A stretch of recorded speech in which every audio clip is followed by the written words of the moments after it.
Thank you for coming back to Pop Goes the 60s. I'm Matt Williamson, and today I'm going to continue my Beatle album review with the Beatles VI, the Capitol release from 1965, which was released June 14th.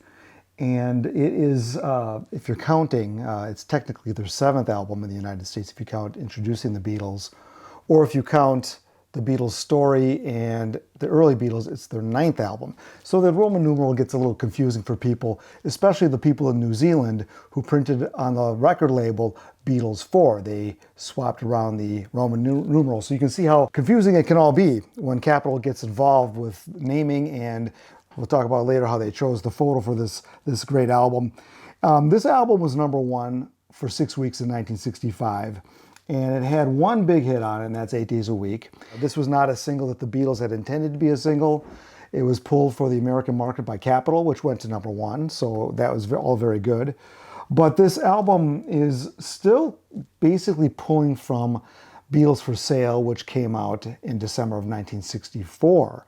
So that half of the tracks from that album went to Beatles 65, and roughly the other 6 tracks went to the Beatles 6 here. Now, the remaining tracks that make up the Beatles 6 are comprised of Yes It Is, which is a B-side, and 2 songs that were from the forthcoming release of the album Help, the UK album Help, which the Beatles were planning as a 14-track album, and they shipped over a couple songs in advance to include on this album because they needed tracks to compile an album. There were 2 other songs recorded specifically for the American market, that being the cover songs Bad Boy and Dizzy Miss Lizzy. Now, Dizzy Miss Lizzy did appear on the Help album that came out very shortly after this, but Bad Boy wasn't on a regular album in the UK until a compilation in 1966. So Dizzy Miss Lizzy was one of the last songs recorded for this album. This was recorded in May of 1965, just in time to squeak onto this album. So the leftovers from Beatles For Sale are as follows: Kansas City, Hey Hey Hey, 8 Days a Week, I Don't Want to Spoil the Party, Words of Love, What You're Doing, and Every Little Thing. So first I'm going to play for you side 1 of Beatles 6. Kansas City, gonna get my baby back home. Yeah, yeah. Hold me, love me, hold me, love me, like me too much, and I like you.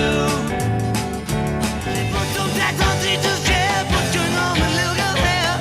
Now, Junior, behave yourself, so I will disappear. If she turns up while I'm gone, please let me know. Tell me love is real.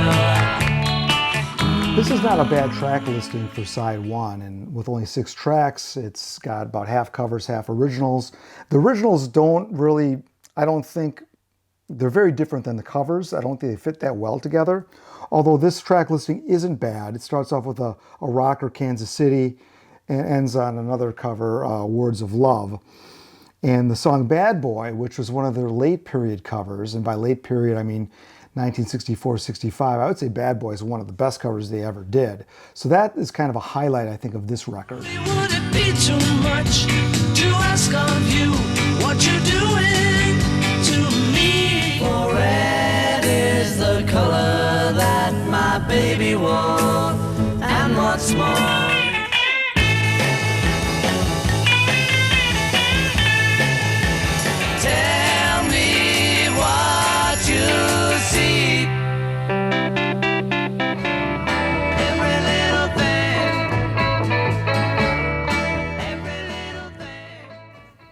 with only 8 Days a Week being the big hit on this album, it seems like this album kind of lacks the normal amount of hits that some of the past Beatle US albums had. So a couple other songs did chart. As I mentioned, Yes It Is was the B-side of Ticket to Ride, not Help. Ticket to Ride, that charted in the 60s, and I Don't Want to Spoil the Party also charted as a B-side. So those songs did grace the charts a little bit, but neither were big hits. They weren't considered double A-sides or even in that field, really. So that makes this album a little bit weaker overall. Now, some of the other songs that were available that they could have used, and I talked about this a little bit in Beatles 65 and Beatles For Sale, The song Woman was written by this time. So Paul McCartney had written that, and that was handed down to Peter and Gordon. That was the last handout for Jane Asher's Brothers group.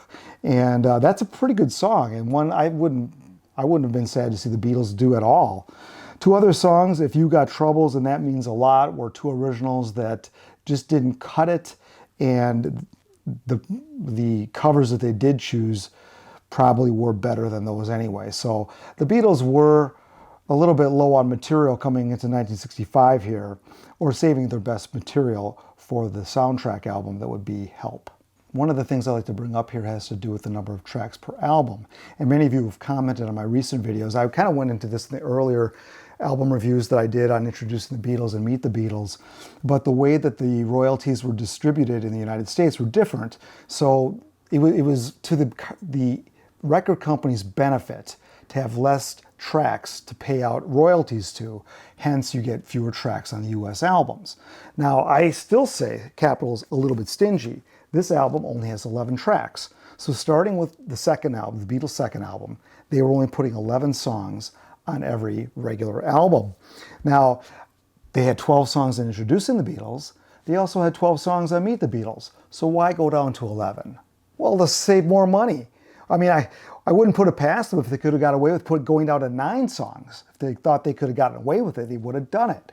It's all about money.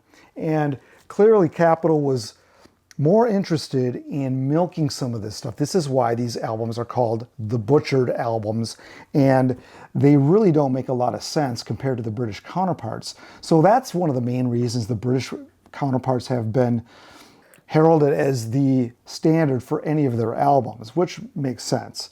So some of these US albums do have their charms, but some of them really, when they're going down to 11 tracks, I really find listening to these, it's very quick. Yeah, sometimes I've said less is more, but when you get to Beatles 65 and Beatles 6, they don't have as strong of material, using a lot of cover songs, so that's what makes it a little bit less of a good listen for me personally. All right, now let's look at the cover. I've been rather critical of Capitol's use of photography and just their overall design. Now that's my background, I'm a designer, so these are the things I typically look at, or things that jump out at me. Now this particular photo always was a little bit intriguing, and for some reason I thought they were holding a golf club. And I think that's because I had maybe seen some photo shoots of them on a golf course, but really what they're holding here is a knife and they're cutting a cake. So one of the things you normally wouldn't do as a designer is the thing that everybody is holding onto and whatever it's pointing to, that's the thing you're going to show. That's kind of the punchline, if you will, of the photo. And that's cut off here. It's cropped out. So I never knew what they were really holding there until I saw some other photos, and that was actually them cutting a cake. Now this was taken during a photo session that was really not intended for an album cover. The photo session, and there were several photos taken during this session, I'll show you those in a moment, but this was done by Fabulous Magazine. That's who gets the credit on this record. And Fabulous Magazine was basically the Tiger Beat of the UK. So they did a lot of pin-up type of magazine articles and lots of splashy fan pics on the covers of their magazines. So that's who did this particular photo session. And some of the other photos that they shot during this session were some alternate shots of them having snacks, like on the top of a TV. You've seen these Christmas tree shots. That was another round of photos that was done in the same session. And you can tell because they're wearing the same shirts. Sometimes they have a jacket on. Some of the photos they take the jacket off, but the same shirts are in all these photos. Now the best photo that Capitol missed was this one. This was the photo for what's called the champagne cover. This is the Beatles in Italy. And there were several photos taken of them drinking champagne. And I thought this was just a very classy looking cover. Any of these photos could have been used and would have been better than this one here. And I think one of the reasons this album is so sought after is because of the photo. This album goes for pretty big money. And I happened to get this one back in the 80s. So I got it was not even, then it was cheap. I think I probably paid 20 bucks for it, 20 some bucks, which was a lot because I liked the champagne cover. For some reason, it really appealed to me. So Capitol could have used some of these photos in here, but chose not to. Any of these champagne photos would have been better than what they used, and Capitol gets it wrong again. And just to show you how easy it is, I mean, this is not a hard space to fill. I mean, there's any number of photos that could have been used that was probably better than this one. Still very mop-top-ish and very smiley, but probably a little more artistic as well. By the end of 1965, this album had only sold 900,000 copies, and this is showing a little bit of Beatles fatigue, I think. And typically they were crossing the million mark easily with multiple albums in a year, and this one just didn't quite make it. And worse yet, in Canada, this album sold half the amount of copies that the early Beatles sold, and this only sold 50,000 copies in Canada. Now, the Beatles were probably saving their best material for the Help project, which was due to come out very shortly, and that would restore them back to respectability both with the fans, with sales, and with the critics. So we'll be looking into those projects very soon here on Pop Goes the 60s.